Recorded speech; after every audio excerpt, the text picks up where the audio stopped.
Tugas rangkuman video prolegomena tentang prinsip berteologi. Puji nama Tuhan. Perkenalkan, saya Kurnia Fridanus. Saya mahasiswa dari STT Rumah Murid Kristus. Di sini saya akan memberikan tugas rangkuman video saya tentang mata kuliah dari Spiritualitas 1 yang bertema yaitu prinsip berteologi. Nah, apa itu prinsip berteologi? Prinsip berteologi adalah keyakinan dasar yang harus kita miliki ketika kita akan melaksanakan aktivitas sebuah berteologi. Ini kita harus membedakan dengan materi yang lain, yaitu sikap berteologi. Sebab di sikap berteologi itu yang saya ingin tekankan adalah masalah mentalitas yang harus kita miliki.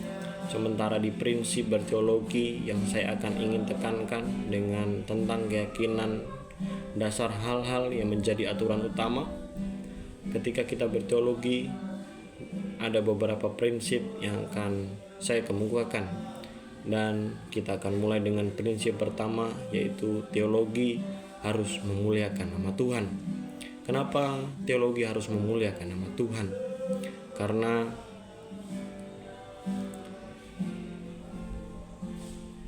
kita tahu, kita baca saudara dalam kitab Roma pasal 1 ayat yang ke-21 sampai 22. Di sana menjelaskan tentang Rasul Paulus yang mencela orang-orang kafir yang ada di Roma yang mengenal Tuhan melalui pewahyuan umum, tetapi mereka tidak memiliki sikap yang memuliakan nama Tuhan. Jadi saudara, sebenarnya pengenalan yang akan Tuhan seharusnya membawa seseorang untuk memuliakan nama Tuhan. Memang wahyu umum ini mungkin agak kurang cukup untuk membawa seorang memuliakan nama Tuhan. Tetapi dengan wahyu khusus, dengan seorang belajar Alkitab, dengan seorang mengenal Kristus pribadinya, karyanya, maka seharusnya dengan pengenalan tersebut akan membawa seorang memuliakan nama Tuhan. Jadi prinsip pertama dalam berteologi yaitu teologi seharusnya membawa kita untuk memuliakan nama Tuhan. Prinsip yang kedua yaitu teologi harus bersumber dan berdasarkan Alkitab. Dalam kitab Galatia pasal 1 ayat yang ke-6 sampai ayat yang ke-8, di sana menjelaskan tentang Rasul Paulus yang menyampaikan dengan tegas kepada jemaat Tuhan di Galatia untuk sangat berhati-hati. Kenapa sangat berhati-hati? Sangat berwaspada ketika ada orang yang datang dengan berbagai ajaran tetapi tidak mengajarkan Injil dengan benar. Mengapa mereka tidak berdasarkan Injil yang benar? Karena ajaran mereka tidak didasarkan pada firman Tuhan, pada dalam Alkitab yang benar, melainkan hal yang kedua, teologi harus bersumber dan berdasarkan Alkitab. Kita bisa menggunakan buku-buku teologi sebagai referensi kita dalam melihat banyak hal-hal pertandingan melalui ilmu pengetahuan. Tetapi yang harus kita pastikan dalam berteologi, Alkitab harus jadi sumber. Alkitab harus menjadi dasar, Alkitab harus menjadi patokan. Selain itu, Alkitab hanyalah merupakan sumber tambahan yang bisa mencerahkan, tetapi harus menjadi patokan utama dalam Alkitab, yang merupakan prinsip yang ketiga dalam berteologi, yaitu kita harus membangun sebuah relasi yang intim dengan Tuhan. Mari kita sama-sama membaca dalam Yesaya pasal 55 ayat yang ke-6. Di sini kita bisa melihat suatu penegasan dari Nabi Yesaya. Carilah Tuhan selama ia berkenan ditemui, berserulah kepadanya selama ia dekat. Nah, dari sini kita bisa mencari Tuhan. Kalau Tuhan yang berkenan kita temui, kita tidak bisa menemukan Tuhan kalau Dia tidak berkenan untuk ditemui. Jadi ada prinsip anugerah Tuhan untuk memberi dirinya dijumpai ditemukan oleh manusia. Ketika Tuhan sudah memberi anugerah untuk dijumpai, manusia, Allah yang transenden sudah masuk dalam suatu dimensi yang imanen, maka itu ia menjadi kesempatan bagi kita untuk mengembangkan relasi, untuk mengembangkan hubungan yang harmonis, yang intim, yang akrab dengan Tuhan. Tanpa hubungan yang akrab dengan Tuhan, maka kita akan masuk dalam perumusan teologi yang salah, karena suatu yang kita lihat dari jauh. Biasanya tingkat akurasinya masih lebih biasa dibandingkan kalau kita melihat dengan lebih dekat. Pengalaman kita persekutuan yang intim dengan Tuhan akan membawa kita untuk mengenal Tuhan dengan lebih akurat, dengan lebih dekat, dengan lebih tepat. Kemudian prinsip yang berikutnya adalah berteologi harus memiliki pemikiran yang rohani. Teologi itu merupakan suatu pengetahuan metakognitif atau supralogika.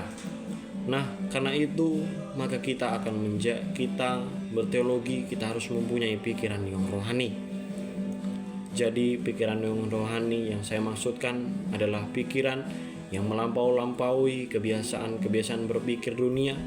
Jadi kita harus sadar bahwa hukum-hukum alam dan hukum-hukum logika itu kemungkinan tidak akan sinkron dengan apa yang kita sampaikan dalam Alkitab. Contoh-contoh misalnya ketika Yunus ada di perut ikan selama 3 hari 3 malam. Yunus di perut ikan, Alkitab katakan bahwa dia hidup ini secara pemikiran manusia.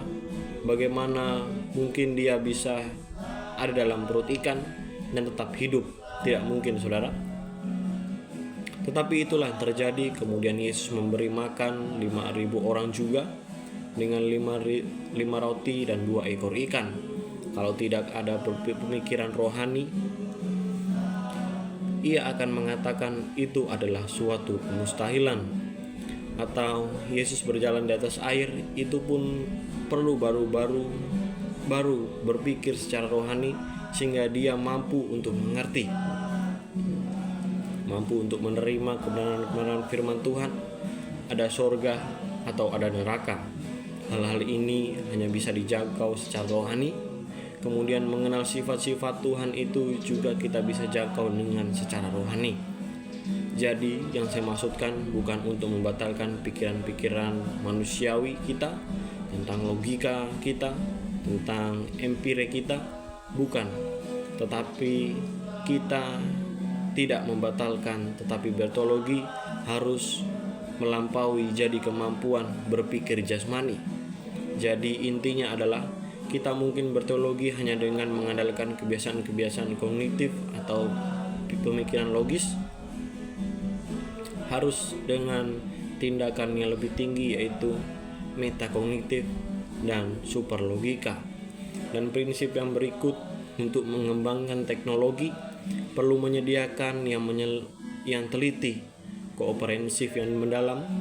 Hal itu kita bisa lihat dalam Lukas pasal 1 ayat yang 1 sampai 4 ketika tabib Lukas perlu menyelidiki untuk membuat penyelidikan, kemudian mendokumentasi dengan tepat, dengan baik, dengan lengkap, dan kemudian menyampaikan dengan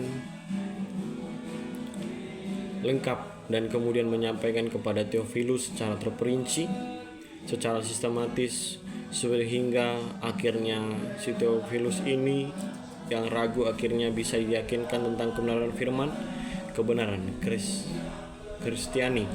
Banyak orang berpikir kalau teologi itu penting. Saya sudah berdoa, ya berdoa itu sangat penting. Saya sudah sampaikan bahwa hubungan dengan Tuhan sangat akurasi. Pengenalan teologi tidak akan tepat tanpa hubungan dengan Tuhan. Tetapi bukan berarti membatalkan kesungguhan kita dalam belajar. Kesungguhan kita ketika kita melaksanakan menyelidiki Alkitab itu tidak bisa dibatalkan.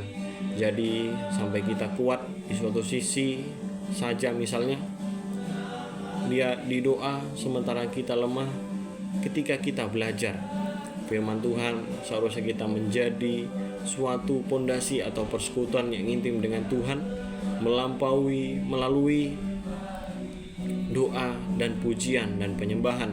Tapi kita juga harus membangun persekutuan yang intim dengan Tuhan dengan menyelidiki kebenaran firman Tuhan, yaitu Alkitab, secara teliti, komprehensif, dan mendalam. Kemudian prinsip yang berikut adalah berteologi harus berguna bagi kepentingan pelayanan. Maksudnya apa? Maksudnya teologi itu bukan hanya sekedar untuk konsumsi otak, bukan hanya sekedar untuk konsumsi akal. Teologi itu harus berguna untuk kepentingan pelayanan. Nah, karena dia harus berguna untuk kebenaran pelayanan, maka kita perlu mengupayakan teologi yang praktis dan yang dapat diterapkan. Mengupayakan teologi kontekstual, maksudnya teologi yang cocok sesuai dengan kondisi dan keadaan. Kemudian teologi yang kontemporer, sesuai dengan masa, sesuai dengan kekinian. Kemudian teologi komunikatif, artinya dapat dikomunikasikan. Ada banyak kesalahan yang muncul sekarang adalah teologi menjadi suatu yang tidak dapat dikomunikasikan. Mungkin si teolog terlalu asyik dengan bahasa-bahasa ilmiah, bahasa-bahasa teologi, bahasa asli yang terlalu tinggi, dan kemudian akhirnya tidak dapat dipahami. Apa gunanya teologi yang kita perlukan sehingga tidak bisa kita terapkan? Teolog yang terlalu lama dalam tanda kutip, yaitu biblikal, maksudnya selalu berada dalam konteks-konteks masa lalu, seperti contohnya di Palestina atau di Timur Tengah, tetapi tidak dijembati atau tidak dibawa kepada situasi masa kini. Apa gunanya? Jadi teologi itu harus biblikal. Kalau harus mempertimbangkan konteks masa lalu, juga harus kontekstual untuk dunia masa kini dan untuk dunia yang saat ini. Jadi teologi harus berguna bagi kepentingan pelayanan. Prinsip yang terakhir, teologi itu harus dalam penyelidikan seorang, harus dipimpin oleh Roh Kudus. Roh Kudus itu juga mengajarkan kita tentang segala sesuatu.